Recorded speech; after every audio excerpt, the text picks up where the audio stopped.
You ever meet one of these assholes that tells you that life is a test?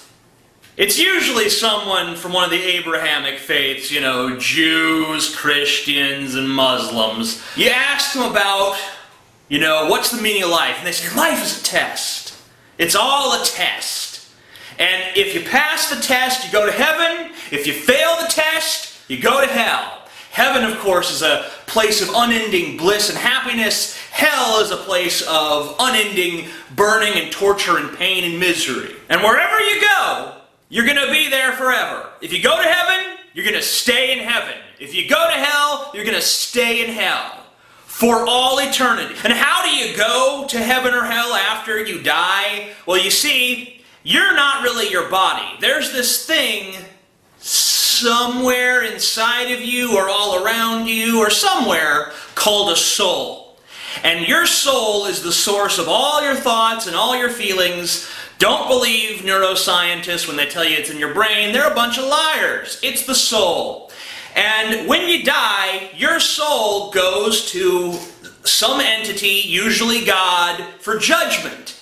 And God basically grades your test. And if you get an F, you go to hell. If you get an A, you go to heaven. There's no in-between grades. You can't get like a C+. They used to have like a purgatory you could go to if you were kind of in the middle, but they got rid of that. A lot of people would ask, you know, is this test fair? Is the test fair? That's a question that people like to ask, and I think that the test is fair. And I'll give you an example. Like, you got a guy named Bob who, like, beats the shit out of his wife and, like, whips his kids, and, you know, he's an all-around evil fucking cunt, but he prays to Jesus and he asks for forgiveness, so he's gonna go to heaven, unless the Muslims or the Jews or another denomination of Christianity is right, in which case he's gonna go to hell. Or, like, think about, like a little girl, we'll call her Lindsay, with, like, leukemia, and she's gonna die, but she's, like, you know, 2. So, she's not really had the time to accept a religion, so of course, she's going to go to hell. Unless you're one of the people who believes that God's just going to kind of give her a free pass. In other words, you don't even have to take the test. She just goes right to heaven. So, I mean, honestly, if you think about it from that perspective, the people who died as babies, they're the luckiest motherfuckers of all. Or we could take the example of a young Muslim. We'll name him Ahmed. And he's very devout, and he prays daily, and he follows the Quran. So obviously he's going to heaven, or hell. It seems like no matter who you are, and what choices you make, you're either going to go to heaven or to hell, completely arbitrarily, because the actual parameters of the test are never defined, or they are defined, but they're defined in different ways by several different dogmas. So, congratulations on your awesome test, God.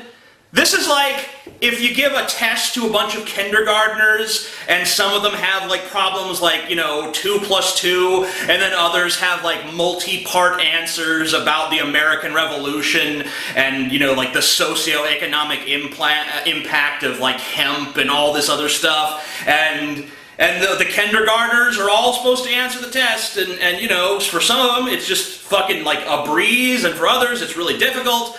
But hey, it's all fair. It's a fair test. And if God creates all of us, and He ultimately knows our destiny anyway, because He is an all-knowing being, then why would He even bother with the test? Couldn't He just create souls and then look at them on an individual level and say, oh, this one will pass, and just let them right into heaven, not even fuck with this mortality bullshit? Or why even create souls that you know are going to fail the test to begin with? I mean, if you know the future and you completely control the present, why even make souls just to damn them to all eternity if you already know that that's going to be the outcome? Another problem with the test is we're not all created equal. People have different intelligence levels. They have different economic backgrounds. They have different upbringings. They have different health problems. And most of all, they have different lifespans. If thought continues to exist beyond your physical body, then why can't you repent after you die? Why do you have to have this test with blinders on?